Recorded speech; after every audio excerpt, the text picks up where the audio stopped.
करिश्मा बहन, आपको शेयर करना है आप कहाँ से है एंड कितना टाइम से आप ज्वाइन कर रहे हैं, आपके बॉडी में क्या क्या बदलाव आए हैं वो आपको शेयर करना है।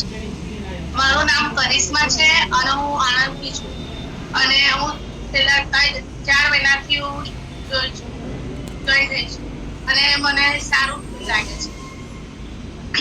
3 મહિનામાં મેં 6 કિલો વજન ઉતાર્યું. વાવ, જબરજસ્ત. 3 મહિનામાં 6 કિલો વજન ઓછું કર્યું અને બોડીમાં હવે તમને શું શું બદલાવ લાગે છે 6 કિલો ઓછું કર્યું? પહેલા જે મને થાક લાગતો હતો અને ઘૂંટણમાં બહુ તકલીફ હતી, એટલે સારું છે. વાવ, જબરજસ્ત. અને હવે તમારે કેટલું વજન ઓછું કરવાનું છે? મારે 15 કિલો વજન ઓછું કરવાનું. Yes, હવે તમને લાગે છે ના થઈ શકે મારું વજન ઓછું? હા, થઈ જશે. એન્ડ તમે ન્યુટ્રિશનમાં આપણે શું શું યુઝ કરો છો? ફોર્મ્યુલા 1 અને સિગમેટ